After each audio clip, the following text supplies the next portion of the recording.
HTML, CSS, JavaScript use చేసుకొని నేను ఈ ఫామ్ డెవలప్ చేసిన. ఇంతకు ముందే ఒక ఫామ్ వీడియో ఉంది ఛానల్లో, కానీ ఆ ఫామ్ కంటే ఈ ఫామ్ కొంచెం అడ్వాన్స్డ్గా ఉంటుంది. మీరు రెండు కంపేర్ చేసి చూస్తే ఈ ఫామ్ కొంచెం అడ్వాన్స్డ్గా ఉంటుంది.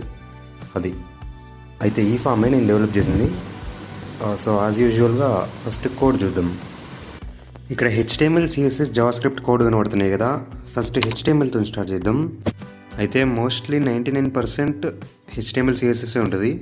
జావాస్క్రిప్ట్ జస్ట్ ఒక 2 లైన్స్ వరకు ఉంటుంది అంతే.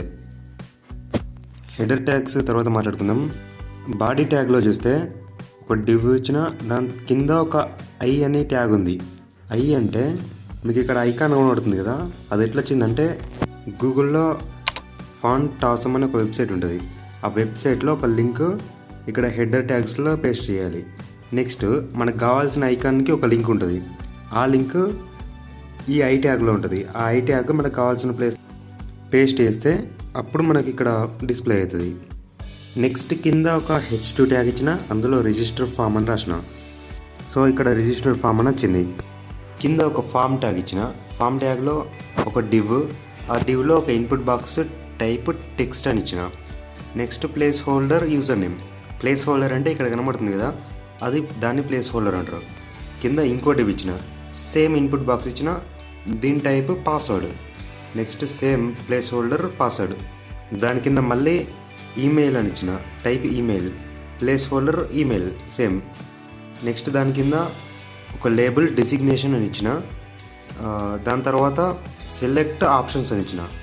సెలెక్ట్ ఆప్షన్స్ అంటే ఇక్కడ ఈ సాఫ్ట్వేర్ ఇంజనీర్ అనే దీని మీద క్లిక్ చేస్తే మనకి ఇంకో 4 ఆప్షన్స్ అని పడుతున్నాయి. వీటిని ఆప్షన్స్ అంటారు. ఆ ఆప్షన్స్లో ఒక 5 ఆప్షన్స్ ఇచ్చిన ఏవో ర్యాండమ్గా. సో ఇక్కడ మనకి ఇది క్లిక్ చేస్తే ఈ 4 ఆప్షన్స్ అని పడతాయి. ఇదే ఏమైనా క్లిక్ చేయొచ్చు. ఇప్పుడు నేను ఫుల్ స్టాక్ డెవలపర్ క్లిక్ చేసిన, ఫుల్ స్టాక్ డెవలపర్ వచ్చింది. అట్లా ఈ సెలెక్ట్ ఆప్షన్ అట్లా వర్క్ అవుతాయి. అండ్ లాస్ట్లో చూస్తే ఇన్పుట్ టైప్ సబ్మిట్ అని ఇచ్చిన. సబ్మిట్ అని ఇస్తే మనకు ఒక బటన్ వస్తుంది. అయితే డిఫాల్ట్గా సబ్మిట్ అనే ఉంటుంది టెక్స్ట్ ఇక్కడ, బట్ నేను ఇక్కడ వాల్యూ రిజిస్టర్ అని రాసిన కాబట్టి ఇక్కడ టెక్స్ట్ కూడా రిజిస్టర్ అని వచ్చింది. అక్కడ మీరు ఏమైనా రాసుకోవచ్చు, వాల్యూలో ఏం రాస్తే అది డిస్ప్లే అవుతుంది. సో HTML వరకు ఇంతే. బట్ HTMLతోనే ఈ కలర్స్, ఈ డిజైన్ అంతా, ఇది రౌండ్గా, ఇది బాక్స్ షేప్లో ఈ కలర్స్, ఇదంతా HTMLతోనే కాదు, CSS ఉంటేనే అవుతుంది. అయితే HTML జస్ట్ ఒక స్ట్రక్చర్ ఇస్తుంది, CSS స్టైలింగ్ కోసం. అయితే ఈ వీడియోలో ఇంతే. నెక్స్ట్ వీడియోలో CSS జావాస్క్రిప్ట్ చెప్తా, ఎందుకంటే ఈ వీడియో లెంత్ అయిపోద్ది.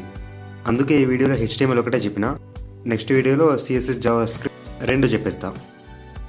అది అంతవరకు బోర్ కొట్టద్దంటే మరి ముందు వీడియోస్ కూడా చూడండి.